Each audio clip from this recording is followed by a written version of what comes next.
예수 그리스도는 어제나 오늘이나 영원토록 동일하시니라. 아멘. 유머 가운데 아줌마, 아가씨의 차이를 이야기한 글이 있죠. 하마할 때 예쁘게 해주세요 그러면 아가씨고, 오래가게 해주세요 그러면 아줌마다, 그렇게 얘기를 합니다. 모였을 때 서로 언니 그러면 아가씨고, 형님 그러면 아줌마다. 대중교통 버스를 탔을 때 빈자리가 있을 때 주위를 살피고 앉으면 아가씨고, 앉은 다음에 주위를 살피면 아줌마다, 그렇게 얘기하기도 합니다. 여러분들은 버스를 안 타셔서 잘 모르죠? 저도 잘 안 타요. 아가씨가 어느 날 아줌마로 변합니다. 그렇죠? 세상에 변하지 않는 게 하나도 없어요. 아가씨가 아줌마가 되고 아줌마가 할머니가 되고, 그럼요. 총각들은 그런 얘기도 할 수 있겠죠. 총각이 아저씨가 되고 할아버지가 되는 시대를 살아가고요. 변하지 않으면 살 수 없다라고 말합니다. 그런데 세상에 변하지 않는 것들도 있죠. 아침에 해가 떠서 저녁에 지는 것은 변하지 않습니다. 밤낮이 변하지 않고 반복되고, 봄, 여름, 가을, 겨울, 사계절도 변함없이 우리 곁에 찾아옵니다. 물론 사계절이 없는 지역도 있긴 하지만 각 지역에 따라서 계절의 변화를 느끼게 하는 것이고요. 모든 것이 다 변한다고 하면 아마 우리는 어려울 텐데, 그럼에도 불구하고 변함없는 원칙적인 것들이 있어서 우리는 그것을 기준 삼아 살 수 있게 되는데요. 오늘 말씀은 예수 그리스도는 어제나 오늘이나 영원토록 동일하시다, 이렇게 말씀을 하고 있습니다. 예수님은 변함이 없으십니다. 예수님은 언제나 동일하신 분이십니다. 이 말씀이 왜 그러면 이 히브리서를 통해서 주어졌느냐라고 하는 것이죠. 그 사실을 증거하기 위해서 앞뒤의 본문을 살펴보면 그런 것이죠. 히브리서는 바울이 썼다, 베드로가 썼다 하는 여러 가지 얘기들이 있는데 정확하게 누군지는 모르지만 이 히브리서는 유대계 기독교인들에게 쓰여진 편지다라고 하는 점은 분명합니다. 유대계 기독교인이라는 말은 뭐냐면 유대교에서 개종해서 기독교로 신앙을 갖게 된 사람들, 그 사람들이 신앙을 갖고 신앙생활을 하는 중에 유대인들로부터 심한 핍박을 받게 됐고요. 또 이방인들, 특별히 로마 사람들로부터도 핍박을 당하게 돼서 그들이 처음에 가졌던 유대교로 돌아가는 사람들이 있었고, 아직은 돌아가지 않았지만 돌아가려고 하는 사람들도 있었습니다. 그래서 히브리 10장 25절에 보면 모이기를 패하는 어떤 사람들의 습관과 같이 하지 말고 오직 권하여 그날이 가까움을 볼수록 더욱 그리하자, 그런 말씀을 합니다. 핍박이 강해지니까 사람들이 모이지를 않습니다. 내가 기독교인입니다 라고 하는 것도 드러내려고 하지 않습니다. 그런 사람들을 향해서 이 말씀을 하는 거예요. 예수 그리스도는 어제나 오늘이나 영원토록 동일하시다. 예수님은 천사보다 뛰어나고 모세보다 뛰어난 분이시다라는 것이죠. 천사는 심부름꾼이고 모세는 하나님의 집의 종으로 충성했지만 예수님은 하나님의 아들이시고, 아론의 반차를 따르는 대제사장들은 얼마 있지 않으면 죽을 수밖에 없지만 멜기세덱의 반차를 따르신 예수님은 영원히 살아계신 하나님이시다라고 하는 것이죠.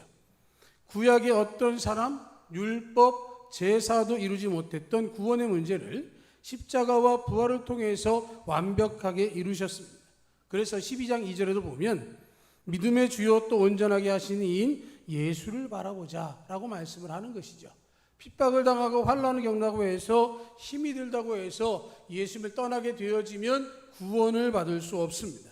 끝까지 예수님 믿고 의지해야 구원을 받을 수 있기 때문에 예수님을 바라보면 비록 내가 환난 가운데 있다 할지라도, 내가 비록 핍박을 당하자 할지라도 온전히 믿음으로 구원을 얻게 된다라고 하는 말씀을 하게 하는 것이죠. 예전에도 예수님 믿어야 구원받았고요, 지금도 예수님 믿어야 구원받고 앞으로도 예수님 믿어야 구원을 받을 수 있습니다. 하나님께서 예수 그리스도 외에는 구원받을 만한 이름을 우리에게 허락하지 않으셨기 때문에 그런 것이죠. 근데 사람들은 시대에 따라서 변할 것처럼 착각을 합니다. 복음성가 가운데 세상 흔들리고 라고 하는 복음성가가 있는데요. 거기 보면 세상은 흔들리고 사람들은 변해도 나는 주님을 섬기고 오직 믿음으로 내가 살 것이다. 이렇게 고백을 합니다. 세상은 흔들리고 사람은 변하죠. 사람은 감정의 동물이어서 아침에 다르고 점심에 다르고 저녁에 다를 수 있습니다. 세상의 풍조는 나날이 갈리는 것뿐만 아니라 사람들 사이에도 그 일기 가운데도 변화가 시작되지만 예수님 외에는 구원의 길이 없을 분명히 알고 우리의 구원자 되신 예수님을 영원히 믿으신 우리가 되기를 주의 이름으로 축복합니다. 그 예수님은 우리를 사랑하시는데 어제나 오늘이나 영원토록 동일하게 사랑하십니다. 사람들이 구약의 하나님은 심판의 하나님, 신약의 하나님은 사랑의 하나님 이렇게 착각하는데 구약의 하나님도 신약의 하나님도 언제나 사랑의 하나님이십니다. 하나님께서 천지를 창조하셨습니다. 모든 조건을 다 구비하신 후에 사람을 창조하셨습니다.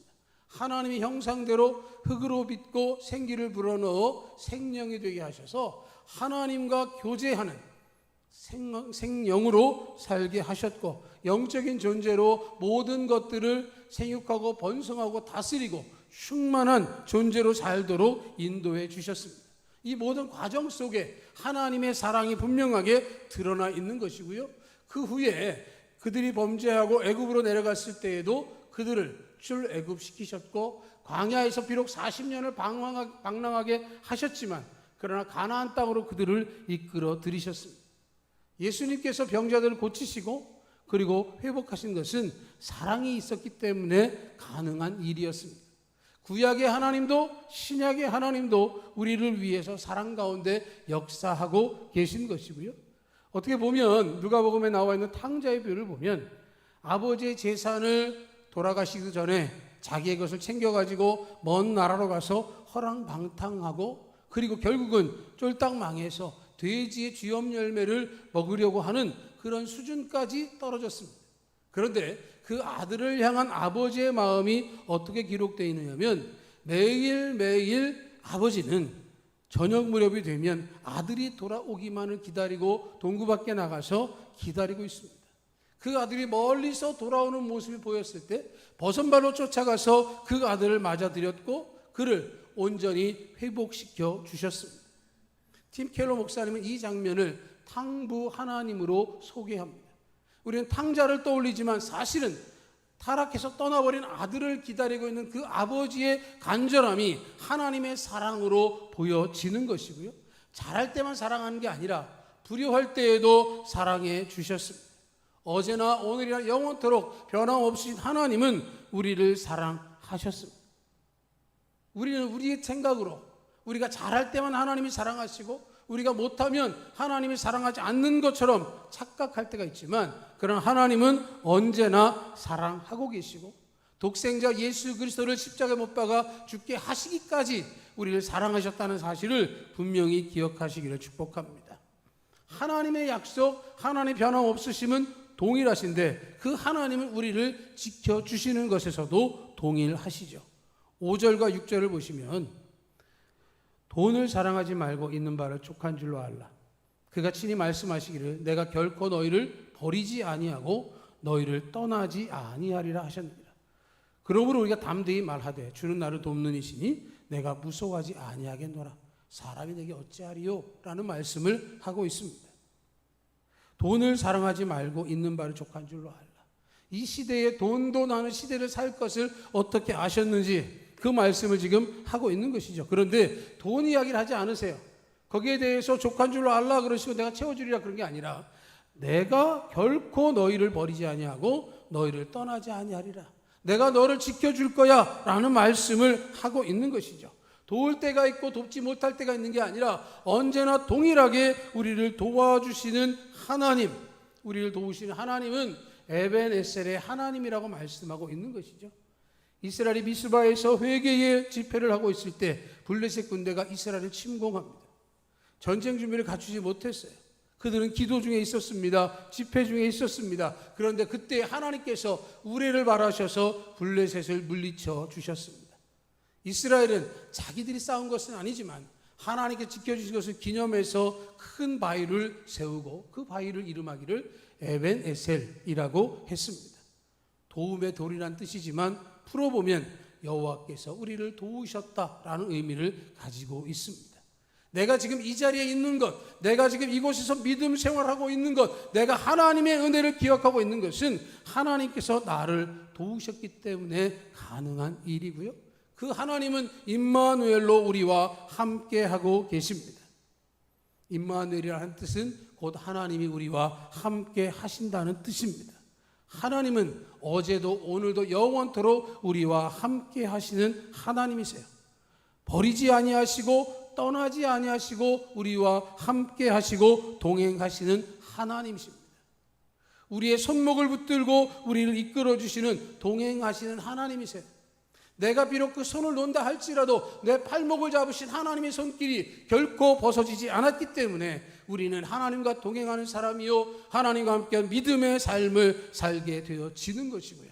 그렇기 때문에 우리는 에벤에셀과 임마누엘을 통해서 하나님의 역사하심을 온전히 체험하게 되어지는 것이죠. 하나님이 도우셨고 하나님이 함께하신 그분이 우리를 위해서 예비하고 계시죠. 아브라함이 이삭을 모리아산에서 번제로 드릴 때 하나님께서는 이삭을 잡기 전에 양을 준비하셨습니다. 여호와의 산에서 여호와께서 예비하시리라. 여호와 이레의 하나님, 우리를 위해서 준비하신 분이 바로 하나님이시다라고 하는 것이죠. 내 미래를 우리는 알 수 없지만 그러나 또 확실할 수 있는 것은 하나님께서는 우리의 삶을 예비하시고 우리와 함께하고 계시다라고 하는 것입니다. 하나님의 사람은 영원토록 동일하신 하나님과 함께하기에 흔들림 없이 승리할 수 있게 되어지는 것이죠. 이스라엘 지도자 모세가 죽음을 맞이하게 되어졌습니다. 모세가 죽을 때 하나님께서는 모세의 뒤를 이어서 여호수아가 그 일을 감당할 것이라고 말씀하셨습니다. 40년 동안 모세가 이끌어가는 모습을 속속들이 그 곁에서 보았던 여호수아 입장에서 보면 모세의 죽음은 큰 충격이요 두려움일 수 있습니다. 그런데 하나님은 여호수아에게 말씀합니다. 내가 모세와 함께 했던 것 같이 너와 함께 있을 것이고 내가 너를 떠나지 아니하고 버리지 아니하리라. 강하고 담대하라. 내 평생에 너를 능히 대적할 자가 없으리라. 아직 여호수아는 가나안 전쟁을 시작하지 않았습니다. 이제 요단강을 건너서 가나안 땅을 들어가야 하고 여호수아서를 보면 여호수아가 맞서 싸웠던 가나안 땅의 왕들은 31명의 왕이었습니다. 그들은 때로는 강자였고 때로는 굴복하고 굴욕적인 모습으로 다가오기도 했고 속이는 자들도 있었지만 그런 모든 상황 속에서 모세와 함께 했던 것 같이 하나님은 여호수아와 함께 해 주셨습니다. 떠나지 아니하셨고 버리지 아니하셨습니다. 강하고 담대하라. 내 평생에 너를 능히 대적할 자가 없으리라. 여호수아가 전쟁 중에 패한 것은 한 번도 없습니다. 모든 전쟁의 최종 결과는 하나님이 함께하신 여호수아와 이스라엘의 승리였고 이스라엘 백성들은 여호수아서에 기록된 대로 그 땅을 각 지파별로 분배를 받게 되어집니다.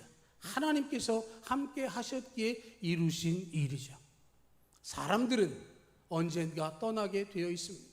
내가 가장 사랑하고 아낀다 할지라도 가족 가운데 홀연히 떠나는 사람도 있을 수 있습니다.